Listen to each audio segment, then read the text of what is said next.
12월 26일 토요일 말씀으로 여는 행복한 하루. 우리에게 허락되어진 하나님의 말씀은 베드로후서 1장 1절로 11절입니다. 모두 크리스마스는 잘 보내셨나요? 오늘 이 시간 주 예수 그리스도가 우리의 죄를 사하시기 위해 정말 아기의 모습으로 오셨던 그 성탄의 감격을 다시 한번 우리의 마음에 새기고 말씀을 함께 나누기 원합니다. 보통 우리는 두 가지의 목표를 갖고 살아갑니다. 다른 사람들에게 선한 영향력을 끼치며 쓰임받는 삶을 살기 원합니다. 다르게 이야기하면 우리는 무언가 이 세상에서 의미 있는 삶을 살고 싶어하는 바람이 있다는 것입니다. 또한 우리는 이 세상을 떠날 때에 우리의 자녀들 또는 인생의 후배들에게 어떠한 레거시, 이 열매를 맺고 싶어하는 열망이 있습니다. 그것이 의미 있는 삶이며 무언가 이 세상에서 쓰임받는 인생이라 생각되기 때문일 것입니다. 파우스트와 젊은 베르테르의 슬픔의 저자인 독일의 요한 볼프강 괴테는 쓸모없는 삶은 마치 요절한 삶, 즉 일찍 죽어버린 삶과 같다라고 이야기했습니다. 우리가 숨을 쉬고 살아가고 있지만 그 어떤 열정과 목적이 없이 살아가는 것은 영혼이 없는 삶과 같다는 의미일 것입니다. 그런데 우리는 인생을 살면서 나는 쓸모없는 존재다, 허무한 인생이다, 어떤 열매 하나 맺지 못했다라는 생각이 찾아오곤 합니다. 직장에서 일하거나 학교에서 공부하면서 또 부모로 자녀들을 양육하면서 아무런 열매를 맺지 못하는 것처럼 느껴질 때에 자신의 삶이 무의미하다 또는 허무하다라고 생각할 수 있습니다. 베드로후서 1장은 우리가 그런 후회가 없는 삶을 어떻게 살아갈 수 있는지 말씀하고 있습니다. 좀 이따 보게 될 오늘 본문 8절은 예수 그리스도를 알기에 게으르지 않고 열매 없는 자가 되지 않게 하려니와 라고 말씀합니다. 즉 우리가 이 세상 가운데 열매를 맺으며 허무하지 않은 삶을 살 수 있는 비결은 바로 예수님을 아는 것부터 시작이라는 것이죠.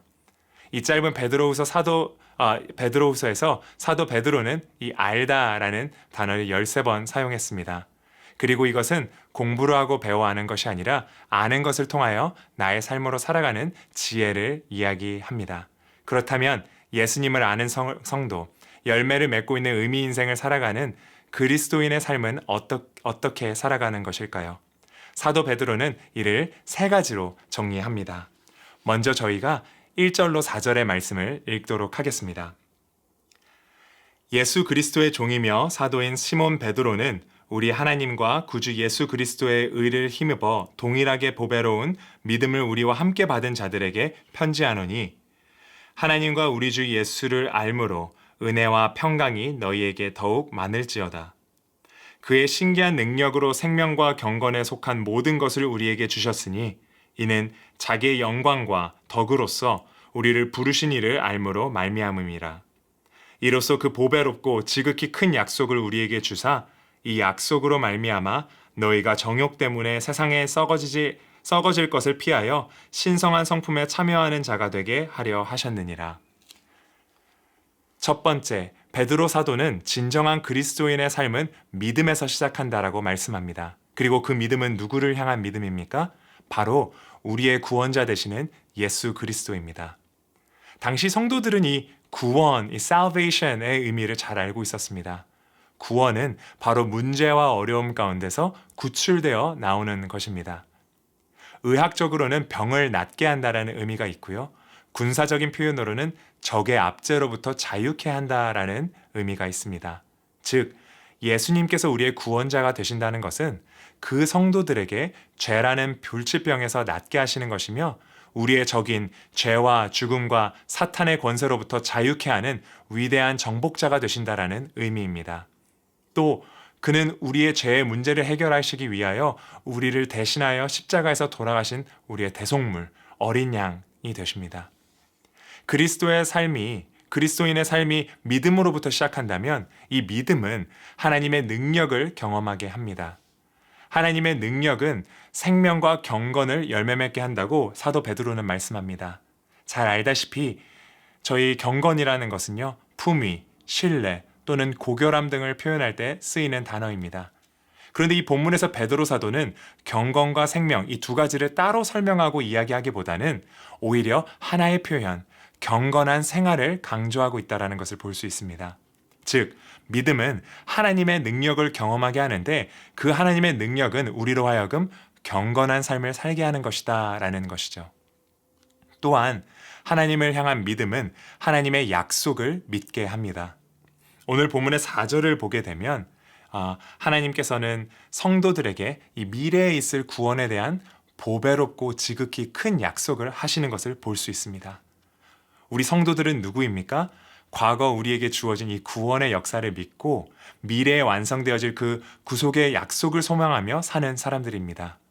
베드로 전서에서 부활의 소망을 강조하였다면 오늘 읽은 이 베드로후서는 이 재림의 약속을 강조하고 있습니다. 그렇게 베드로 전후서는 이 종말론적인 내용을 다루고 있는데 과거의 구원과 또 미래의 구원을 소망하는 성도가 이 현재를 어떻게 살아가야 하는지에 대하여 정확하게 베드로 사도의 말씀을 통해 우리에게 선포하고 있는 것입니다. 우리는 우리 스스로의 정욕 때문에 이 세상에서 썩어질 것을 기대해서는 안 될 것입니다.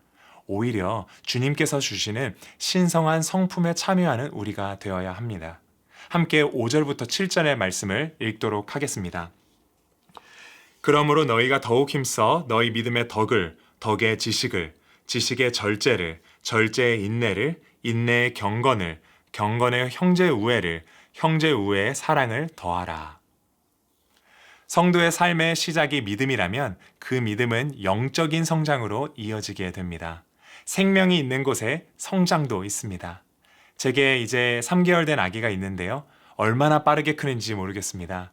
저희 아이가 예정일보다 2, 3주 정도 일찍 나와서 몸무게도 많이 적었고 또 몸에 힘이 없어서 비실비실 되는 것을 보면서 마음이 아팠는데 이제는 얼마나 살이 많이 찌고 힘이 억센지 모르겠습니다. 저와 제 아내가 저희 아이에게 우유를 먹이고 잠을 재우고 하면서 이 아이의 성장을 돕는 것처럼 하나님께서는 그저 우리가 믿음으로 새 생명을 얻는 것에서 그치는 것이 아니라 더욱더 매일의 삶 가운데 하나님의 성품을 더하기 원하신다는 것입니다. 믿음, 덕, 지식, 절제, 인내, 경건, 형제 우애와 사랑이라는 이 신성한 성품들이 연결되어서 우리 안에 더해지게 됩니다. 예수님을 진정으로 안다는 것, 그것은 믿음에서 사랑까지 이어지는 이 내면의 성품의 변화를 불러일으키게 됩니다. 그렇게 되면 더 이상 우리는 예전 것들을 추구하며 살지 않습니다. 이 새로워진 성품을 통해서 내 삶의 주인이 내가 아니라 그리스도가 되는 것입니다. 그렇게 되면 내가 전에 세웠던 모든 우선순위는 변할 수밖에 없습니다.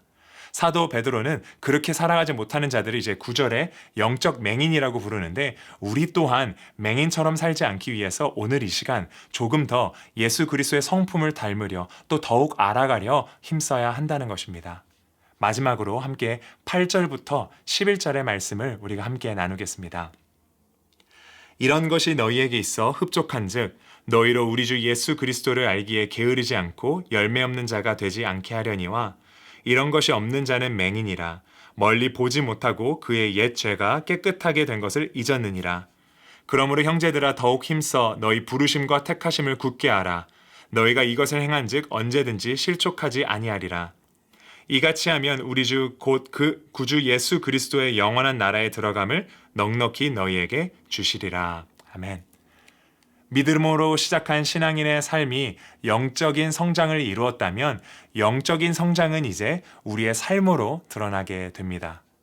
베드로 사도는 그리스도인의 미덕을 계속해서 추구하라고 성도들에게 권면합니다.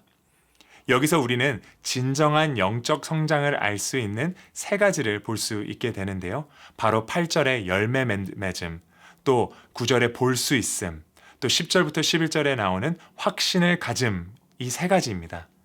하나님께서 사용하시는 분들, 이 특별한 사역을 하시는 분들은 다른 분들보다 이런 특별한 어떤 특징을 갖고 있기보다는 그들이 정말 하나님의 성품을 사모하며 예수 그리스도를 닮는 삶을 살기 때문일 것입니다. 우리의 삶이 주님 안에서 신실한 믿음을 지켜낼 때에 우리는 비로소 하나님이 주시는 열매를 맺을 수 있습니다. 성도들이 주님의 미덕을 추구하지 않을 때 우리는 멀리 보지 못하는 맹인과 같지만 내 삶 가운데 하나님의 그 예수 그리스도를 통한 구원의 능력을 기억할 때 우리는 우리의 시선이 넓혀짐으로 말미암아 주님께서 보시는 것을 우리가 보게 되고 주님의 마음이 있는 곳에 우리의 마음이 향하는 것을 경험하게 됩니다. 마지막으로 베드로 사도는 우리에게 힘써 부르심과 택하심을 굳게 하라라고 권면합니다. 구원의 확신을 가지라라는 말씀입니다. 우리가 주님의 뜻을 알고 주님에 대한 바른 지식을 얻어 삶으로 순종하면 순종하면서 내면의 성품이 변화될 때 우리 안에서 구원은 확실해집니다. 그때 11절의 말씀처럼 우리는 넉넉히, 즉 확실히 하나님의 나라에 들어가게 될 것입니다. 말씀을 마무리하기 원합니다. 우리가 받은 구원의 은혜는 말할 수 없이 크고 놀라운 것입니다. 그 은혜에 합당한 모습으로 살려고 힘쓰는 것, 그것이 바로 십자가 은혜의 빚진 자로 살아가는 성도의 모습일 것입니다. 신앙생활은 무엇입니까? 그저 한번 나는 믿었으니 괜찮아 해서 끝나는 것이 아니라 매일의 삶 가운데 주님을 더욱 알아가며 닮아가는 것입니다. 그리고 그렇게 살아갈 때 우리 안에 구원의 확신은 더욱더 견고해져서 넉넉하게 하나님의 나라에 들어갈 수 있을 것입니다. 오늘 하루도 정말 예수 그리스도를 아는 믿음으로, 그 믿음으로 살아가며 나의 삶의 영역에서 주님을 닮으려 노력하는 우리 모든 귀한 한 분 한 분이 되시기를 주님의 이름으로 소망합니다. 함께 기도하시겠습니다. 주님, 정말 이 성탄의 감격, 예수 그리스도가 우리를 구원하시기 위하여 아기의 모습으로, 연약한 모습으로 오셔서 우리의 죄를 대신하여 정말 십자가에서 피를 흘리시고 눈물을 흘리시며 정말 대속물로 돌아가시고 또 3일 만에 부활하셨음을 저희가 기억하며 그 은혜의 빚진 자로 살아가게 하여 주시옵소서. 예수 그리스도를 믿음으로 새 생명을 얻은 우리가 정말 그것에서, 그 믿는 것에서 끝나는 것이 아니라 예수 그리스도를 닮아가려, 그 예수님의 성품을 닮아가려 정말 발버둥치며 오늘 하루 살아가는 귀한 성도님들 되도록 주님 인도하여 주시옵소서. 우리의 삶을 주님께서 주관하여 주시고 일일이 간섭하여 주실 때 주님의 은혜와 주님의 사랑 가운데 우리의 내면이 변화되게 도와주시고, 그 내면이 변화됨으로 우리의 삶이 변화되어 우리 주변의 사람들과 우리 교회와 우리 지역사회에 선한 영향력을 끼치는 정말 의미 있는 삶을 살아가는 우리 한 사람 한 사람 되게 주님 인도하여 주시옵소서. 감사드리며 예수님의 이름으로 기도했습니다. 아멘.